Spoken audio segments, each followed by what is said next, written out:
Buenas tardes, hermanos. Vamos a compartir la palabra del Señor, como se leyó más temprano allá en la primera carta de Juan.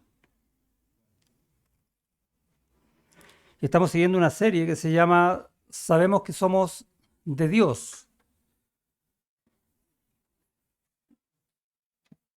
Y el texto, hoy día partimos en el capítulo 4, versículo 19, y vamos a llegar hasta el capítulo 5, versículo 5, y se llama Vencedores. Esos somos nosotros. No escuché ningún amén.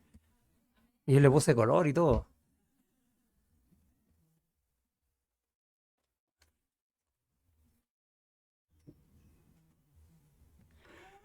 Vencedores, ahí quedamos. Em, La quinta sinfonía de Beethoven, ¿qué es esa cuestión? Empieza, ¿sabe cuál es o no? Ta, ta, ta, tan. Es una de las más famosas. Son tres cortos y un largo. Y la letra B corta, en el alfabeto, en el código Morse, son tres puntos y una raya. Buena, ¿eh? La B corta. ¿Sabían eso, no?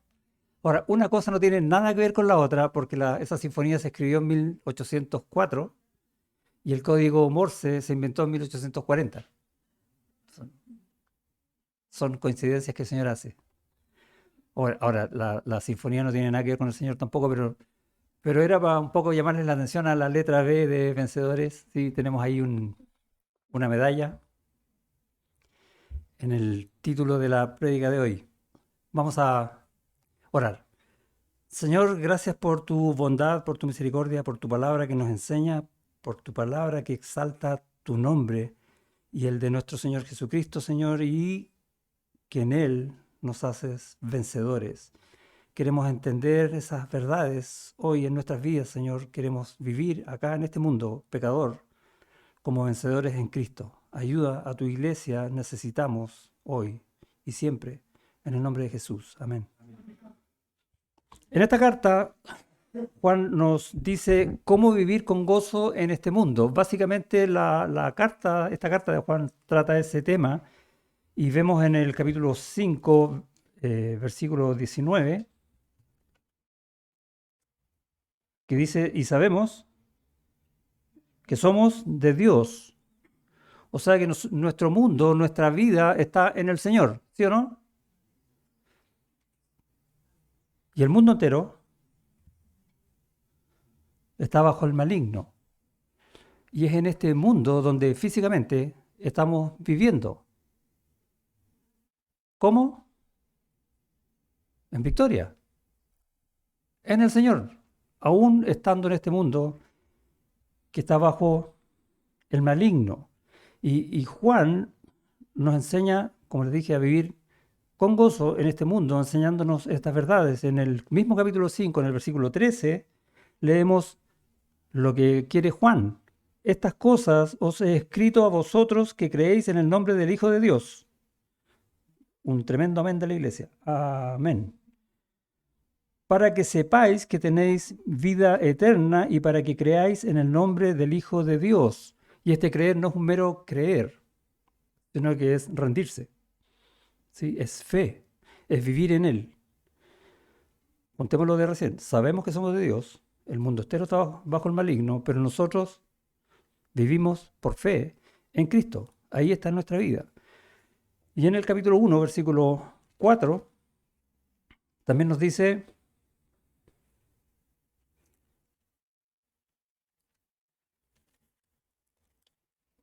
¿qué cosas nos ha escrito?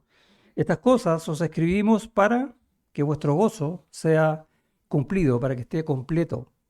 ¿Dónde? Acá. Ahora, en medio de las pruebas, en medio de las aflicciones, en medio de un mundo que está lleno de pecado, podemos vivir en victoria. Ese es el mensaje que vamos a compartir hoy. Y dice, el texto comienza ahí en el 19, 4:19, diciendo, nosotros le amamos a Él porque Él nos amó primero. O si quieres, por el amor de Él, nosotros podemos amar. Y si alguno dice, yo amo a Dios, entonces necesariamente tiene que amar al hermano. ¿Sí? Si alguno dice yo amo a Dios y aborrece a su hermano, es mentiroso. Pues el que no ama a su hermano, a quien ha visto, ¿cómo puede amar a Dios a quien no ha visto? Y ese verbo ahí, el que no ama a su hermano, en el griego, da la idea de estar amando todo el tiempo. No es una vez, es todo el tiempo, ¿ok? Y nosotros tenemos este mandamiento de él. El que ama a Dios, ¿quién ama a Dios aquí? Todos, ame también a su hermano. Todo aquel que cree que Jesús es el Cristo es nacido de Dios, y todo aquel que ama al que engendró, ama también al que ha sido engendrado por él. Todo aquel que vive creyendo, nuevamente tiene esa idea en el idioma original, está amando. Una cosa va con la otra. No van separadas. No es una opción. En esto conocemos que amamos a los hijos de Dios cuando amamos a Dios y guardamos sus mandamientos. Y no es primera vez que lo dice. Pues este es el amor de Dios, que guardemos sus mandamientos, y sus mandamientos no son gravosos. Porque todo lo que es nacido de Dios vence al mundo, y esta es la victoria que ha vencido al mundo, nuestra fe.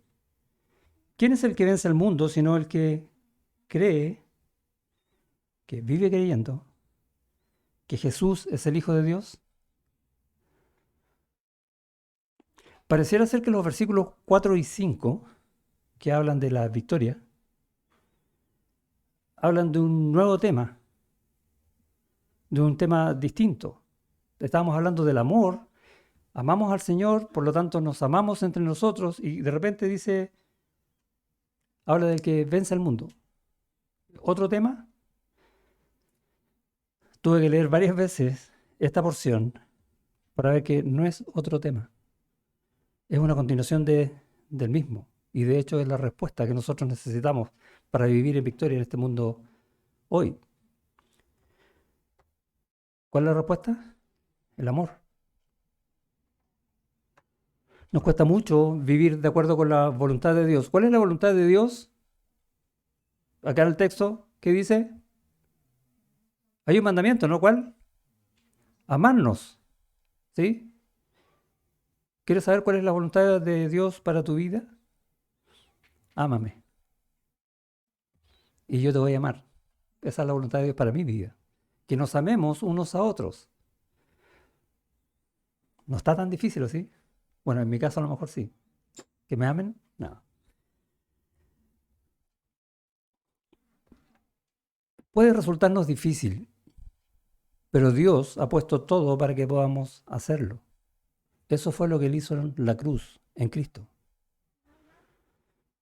En la cruz cambió nuestro corazón cuando tú creíste y te dio un corazón nuevo.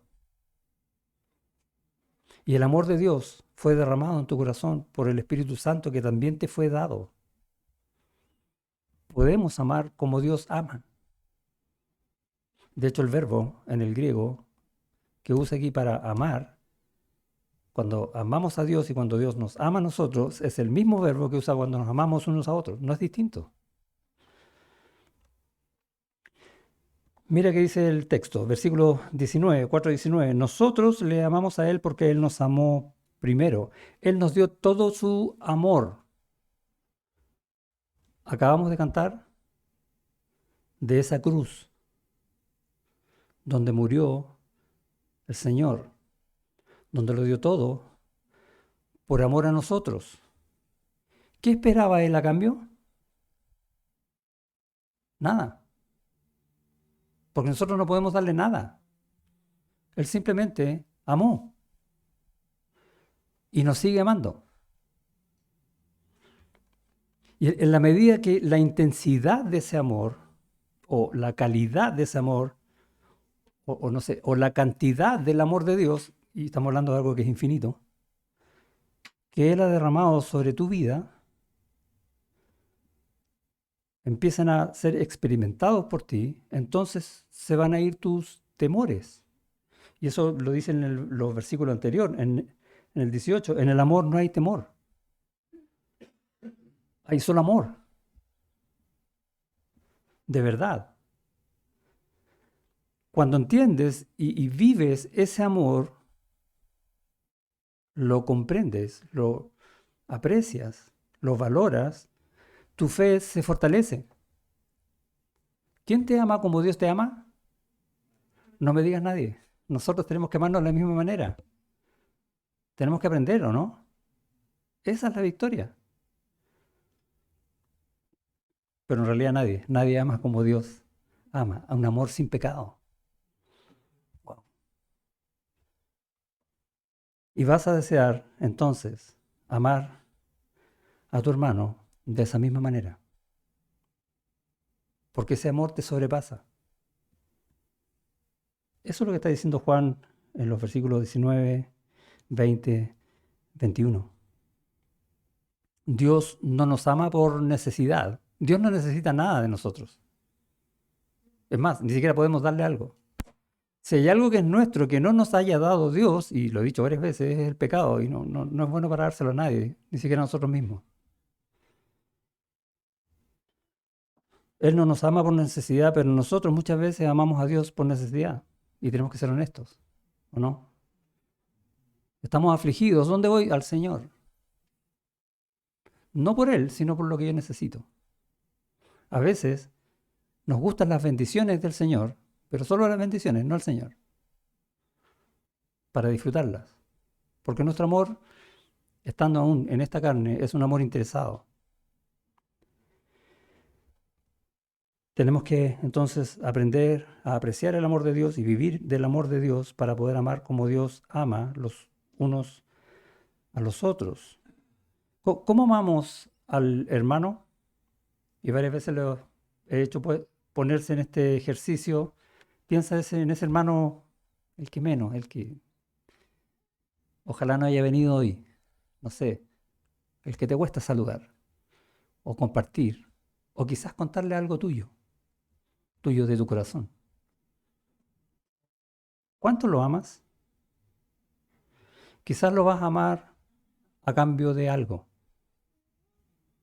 Y eso es en un sentido normal, lamentablemente, porque hemos sido enseñados de chicos de esa misma manera.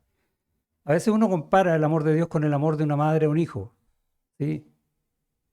Fuerte como el amor de madre, ¿han escuchado ese dicho? Y sin embargo, una madre puede decirle al hijo, si te tomas toda la sopa, yo te voy a querer más. Y es un amor que manipula, ¿o no? Un amor interesado. No se me vaya a perder la sopa. Y aprendemos de esa manera a amar a los otros igual. Somos egocéntricos.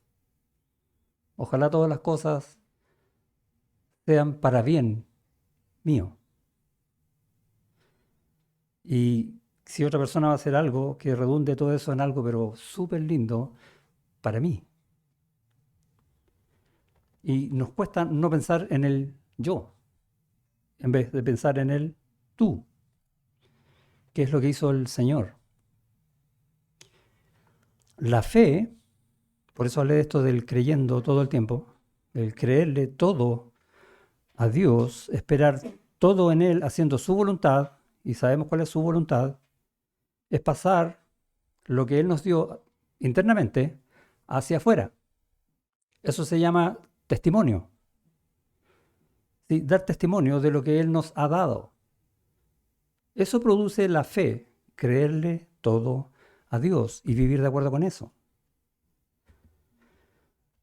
Todo lo que Él ya ha puesto dentro de mí por medio de su Espíritu Santo, reforzado por medio de su palabra. Y cuando eso comienza a funcionar, entonces el mundo va a conocer que nosotros somos cristianos, ¿sí o no? Amaos los unos. En esto conocerán que sois mis discípulos, si os amáis los unos a los otros. Lo dijo el Señor Jesucristo en Juan capítulo 13. El mundo va a conocer solo por lo que hacemos que somos cristianos. No tenemos que estar diciéndolo. O, si quieres verlo de esta otra manera, si nosotros amamos al Señor de esta manera, ¿sí? ¿Vamos a pecar? No, ¿cierto?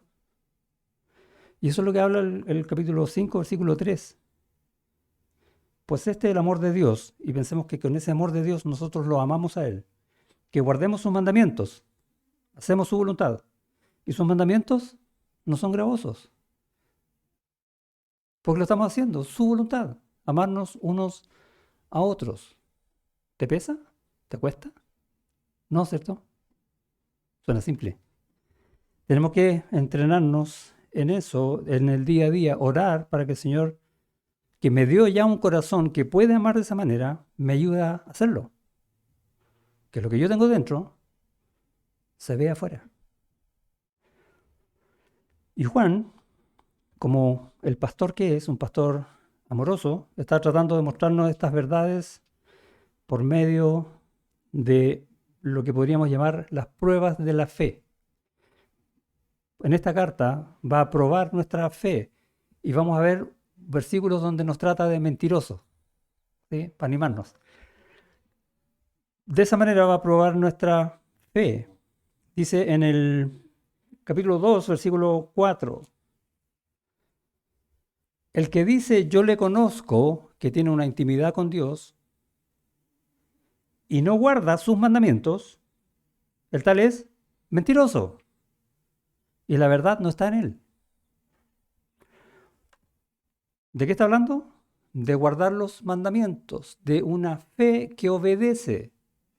Si tú dices que crees en el Señor, que estás en Cristo, que tienes fe en Él, pero no lo obedeces, tu fe queda aprobada por la obediencia. En el mismo capítulo 2, versículo 22. ¿Quién es el mentiroso, sino el que niega que Jesús es el Cristo? ¿Y de qué está hablando? De doctrina. ¿Qué doctrina? Que Jesús es el Cristo, Él es el Hijo, Él es el que vino a morir en la cruz, Él es quien, o por medio de quien yo tengo todas las promesas de Dios y puedo vivir por ellas, ¿sí o no? Él es por medio del cual yo puedo, como veíamos más temprano en la mañana, ir al Padre en oración de corazón. Eso es doctrina. Y está probando entonces nuestra fe en la doctrina. En esa simple pregunta. O en el capítulo 4, versículo 20, que leímos recién, si alguno dice, yo amo a Dios y aborrece a su hermano, es mentiroso. Y está probando también entonces nuestra fe por medio de el amor. Nuestra obediencia, guardar sus mandamientos, nuestro entendimiento de dónde está nuestra vida, en Cristo, doctrina, y el amor son las pruebas por las cuales Dios nos va a hacer pasar para que no seamos hallados mentirosos, sino veraces. Nosotros vivimos en victoria. Es lo que está diciendo Juan también por medio de esta carta, ¿sí? El mismo Señor Jesucristo enseñó eso, ¿no? ¿Cuál es el primer mandamiento? Le preguntaron. Amarás a tu Dios con todo tu ser y el segundo, amarás a tu prójimo como a ti mismo. De eso depende todo.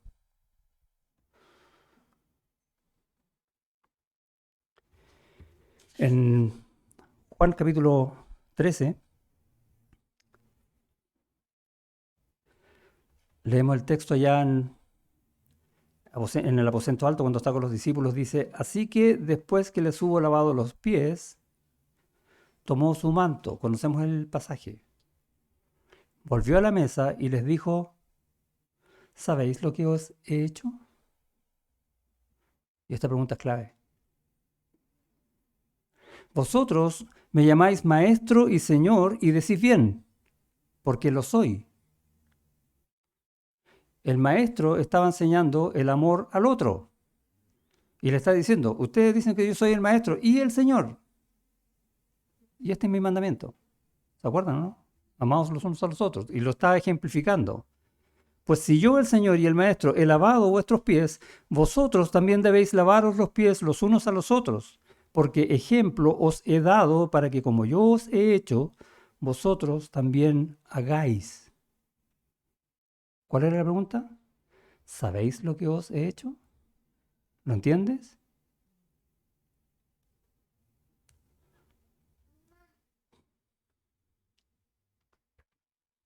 Tenemos que servir al otro. Tenemos que sacrificarnos por el otro. ¿No fue eso lo que hizo el Señor? Ejemplo nos dio. Pablo más adelante en la carta a los Romanos o en la primera carta a los Corintios habla de los dones para servir en la iglesia. Y a los Corintios le dice, oye, ustedes están peleando con los dones, ¿cuáles son los que más se ven? Pero yo les voy a enseñar uno mejor, dice. Y pasa al capítulo 13 y dice, si yo tuviera todas las cosas del mundo y se las regalo a todos, pero no tengo amor, soy nada. Soy ruido.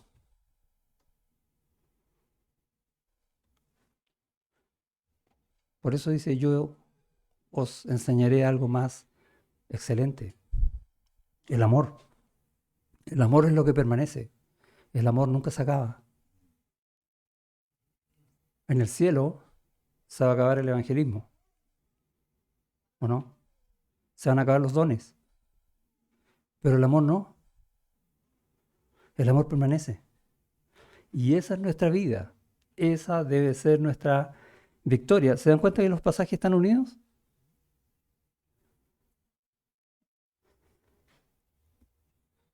En Apocalipsis,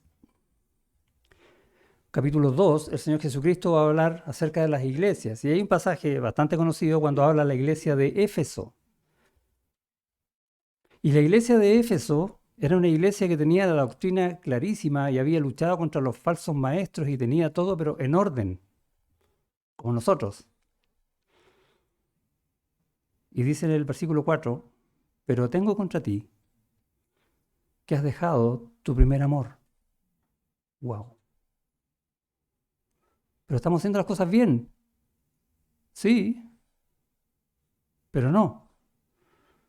Has dejado tu primer amor. Recuerda, por tanto, de dónde has caído. ¿Te das cuenta de lo que está diciendo el Señor? Que si nosotros no practicamos el amor, estamos en pecado. Uf, fuerte. Pero es verdad. El Señor no miente. Y arrepiéntete y haz las primeras obras, pues si no,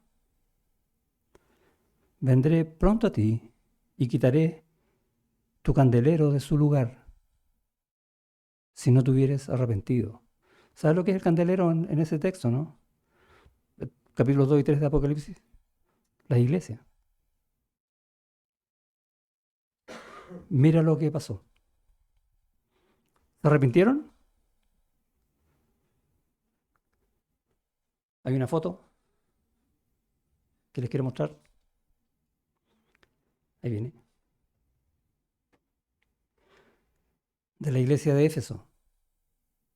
Jesús les dijo, arrepiéntate. Esa no es la iglesia de Éfeso. Esa es la iglesia de Éfeso. Ahí estamos. ¿Qué es eso? Ruinas que hoy día sirven para turismo, para los deseos del hombre, para nada más. ¿Qué escogió la iglesia? Jesús le dijo, ama o muere. ¿Qué escogieron? Jesús está diciendo, iglesia de la reina, ama o muere, ¿o no? A ese texto estamos enfrentados. Vence. Podemos tener la victoria si amamos. El mandato es urgente y es perentorio. Y es fuerte, pero es cierto. El mismo Señor, allá en Juan 14, dice, si me amáis, guardad mis mandamientos. ¿Cuáles son sus mandamientos? Amaos los unos a los otros, ¿sí o no? O sea, el Señor dice que si me amáis, ámense. Eso dice el versículo. ¿Su mandamiento es gravoso? No, ¿cierto? El remedio de Cristo para la iglesia es: recuerda de dónde has caído. Recuerda lo que yo te di, dice el Señor. Ese amor para manifestarlo. Puedes hacerlo. Y después dice, y arrepiéntete. Y eso es clave. Arrepiéntete es acepta que caíste. Acepta tu pecado. Sufre la tristeza de ese pecado. Rechaza el pecado.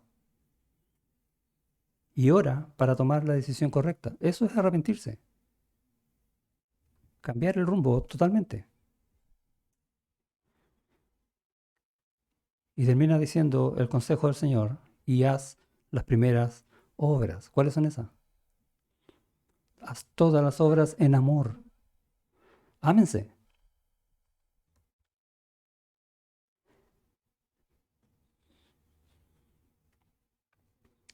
¿Qué cosas atraen tu vida hoy? Ya vimos que a la iglesia allá en Éfeso no era precisamente el amor. ¿Viajes? ¿Se vienen las vacaciones? ¿Eso es lo que domina tus pensamientos? ¿Cosas? ¿O falta de cosas? Quizás algo que marca tu vida hoy día sea la necesidad de ser reconocido, de ser apreciado, de ser querido. Y es como natural a veces a nosotros. Pero eso nos lleva por mal camino, a un amor egoísta. A lo mejor lo que domina mis pensamientos y mis emociones es mi familia. No es malo, pero si lo ponemos antes que el Señor, es malo.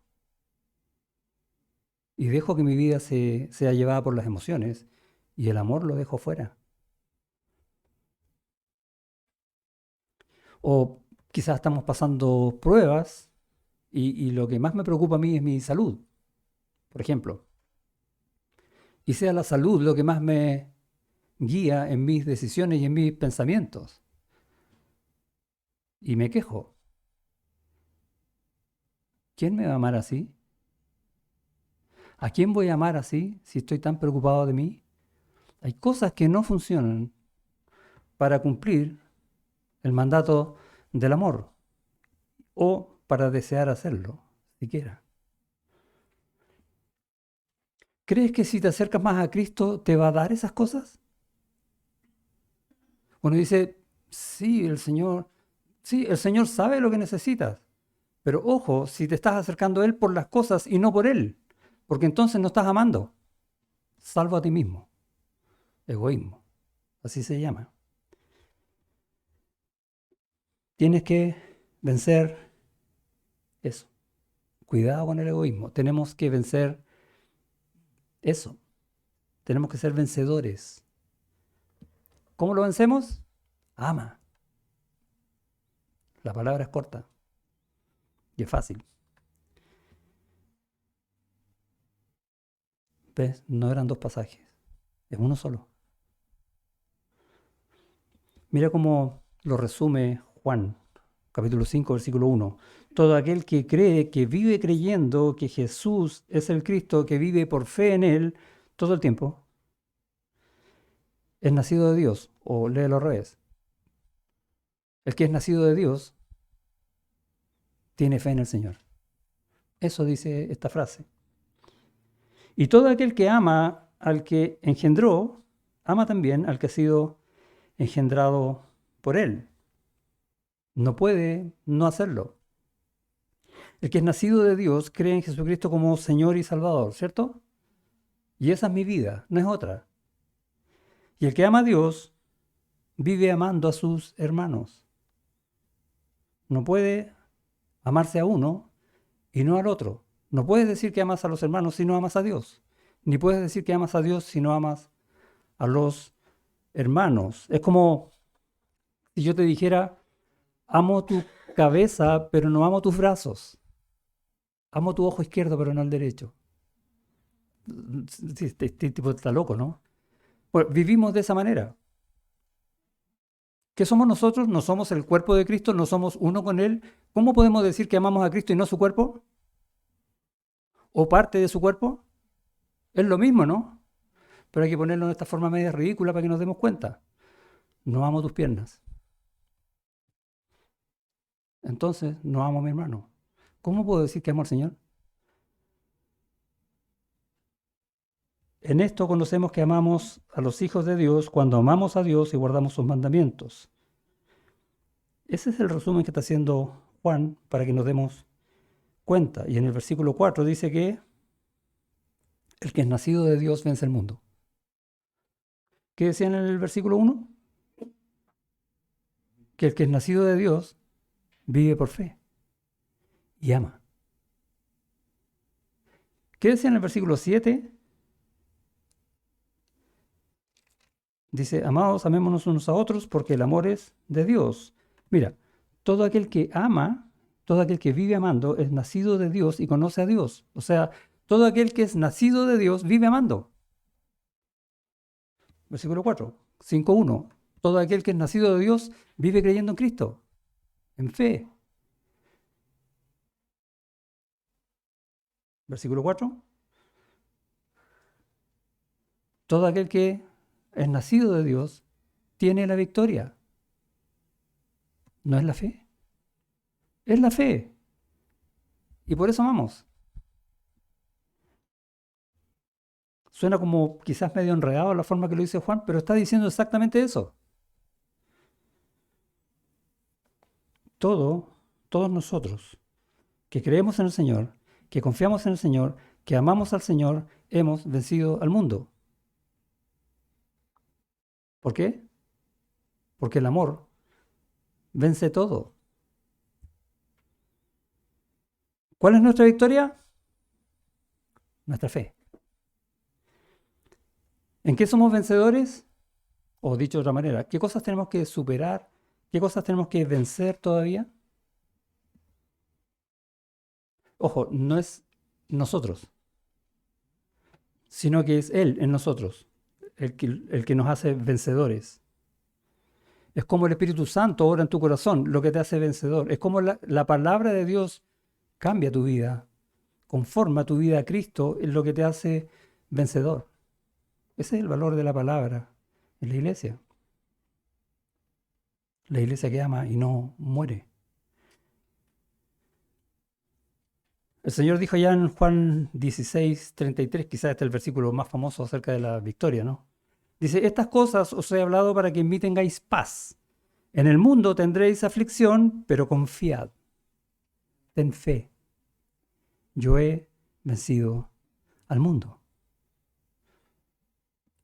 Él tiene la victoria. Él es Dios. Básicamente lo que está diciendo este versículo que nosotros podemos tener en este mundo de caos, de pecado, gozo y paz. ¿Por qué? Porque Él lo venció todo y porque nosotros tenemos un camino para seguirlo a Él y todo lo que Él venció también lo venzamos nosotros. Por amor a Él, amándonos unos a otros. ¿Qué cosas venció el Señor? ¿Qué es lo que tengo que vencer ahora? ¿Se acuerda que quisieron tomarlo para hacerlo rey antes de tiempo? A Él no le interesaba el poder, porque Él lo venció. ¿Nos interesa el poder a nosotros? Esas son las cosas que tenemos que vencer. Mirar lo que hizo el Señor, mirar su carácter, la historia que Él cuenta acerca de sí mismo y vencer esas mismas cosas. Los privilegios del Señor que Él dejó por amor a nosotros. ¿Qué privilegios queremos para nosotros? ¿Qué quieres tú que no tenga yo?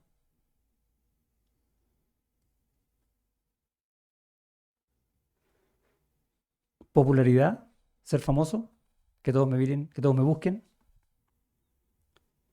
Gloria de hombres no recibo, dijo el Señor. Él está por sobre eso. Y nosotros podemos hacer lo mismo. Buscamos aprobación, ser el simpático del curso. Al Señor, ¿cuántas veces lo rechazaron? ¿Dejó de hacer la voluntad de Dios por eso? Nunca.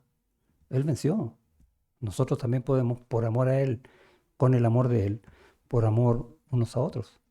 La respuesta está ahí, en el amor, para vencer. En el Antiguo Testamento la palabra victoria, por esto decía, no es un tema que nosotros podamos hacer, sino que es Él actuando en nosotros el que nos ayuda a vencer.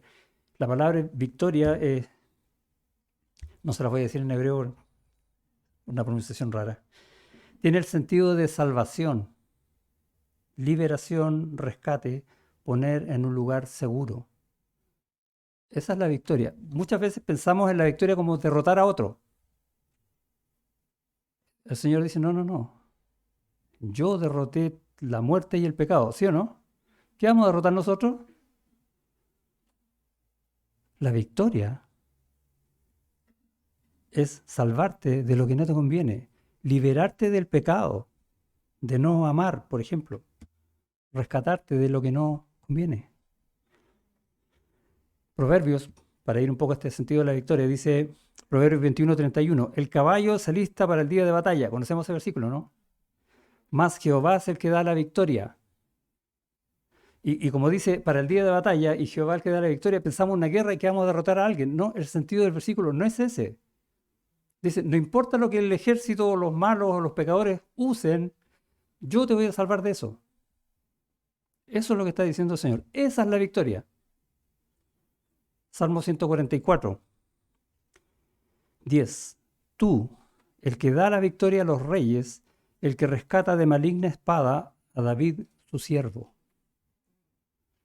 El que da la victoria a los reyes, el que los salva de caer en pecado y ser derrotados por culpa de su pecado. Israel tenía un Dios imbatible, ¿o no? Pero perdió, como en la guerra. ¿Por qué? Porque no tomó la salvación de Dios y fue en busca de otras cosas. Él es el que nos salva de caer en esos pecados. Es interesante ver entonces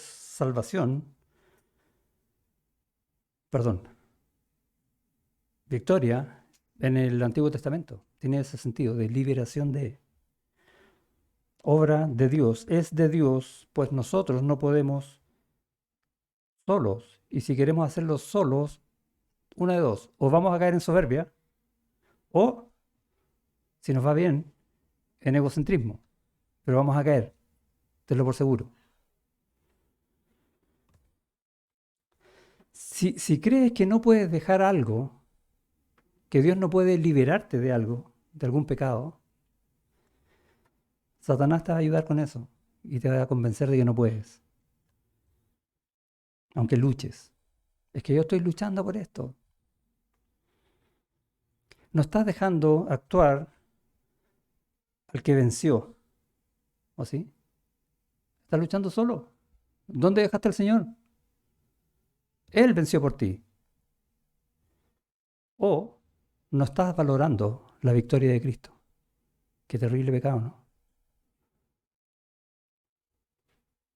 No hay mejor forma quizás de luchar, comillas, que orando, para que el Señor me libere de lo que yo no puedo. Y hay un montón de testimonios de eso. Pero hoy quiero, lo que pasa, hay multitud de tentaciones, y podemos hablar mucho de eso, y variadas. Pero hoy día quiero enfocarme en el contexto del pasaje que habla del amor. El amor versus el egoísmo, viviendo en este mundo. ¿Se puede vivir en amor aún en este mundo? Absolutamente. Primera Pedro, capítulo 4, versículos 7 y 8, dice, mas el fin de todas las cosas se acerca. Sed pues sobrios y velad en oración. Buen consejo, ¿no? El sed pues sobrios es no te creas el cuento que tú puedes hacer algo. Entrega todo en las manos del Señor, confía en Él, espera en Él y velad en oración. Y ante todo, tened entre vosotros ferviente amor, porque el amor cubrirá multitud de pecados. Victoria. Wow. ¿Sí o no? Tened ante todo, ¿qué cosa? No dice amor, dice ferviente amor. Hay una intencionalidad del amor que sea lo que más llama a mi vida. Así como quiero con todo mi corazón amar al Señor por sobre todas las cosas, y por sobre todas las cosas es exactamente eso. Todas las cosas, mi familia, yo mismo, mis estudios, lo que sea. El Señor está primero y después del Señor estás tú. Y después todo lo demás. Ferviente amor, a eso se refiere. Recuerda la iglesia de Éfeso.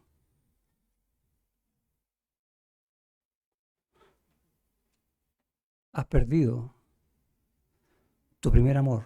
Arrepiéntete. ¿Cuál es tu decisión?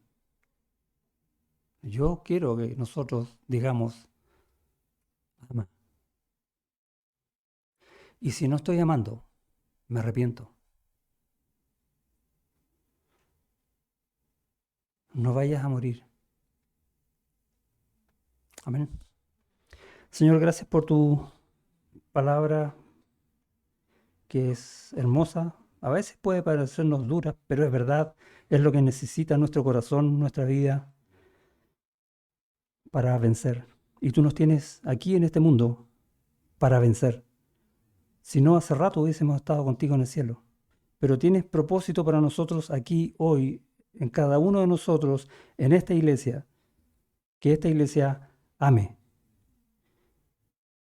Y reconocemos delante de ti, Señor, que muchas veces nos cuesta, muchas veces caemos y tomamos otras cosas antes que Cristo, antes que tu palabra, antes que el otro. Y nos arrepentimos de corazón, Señor.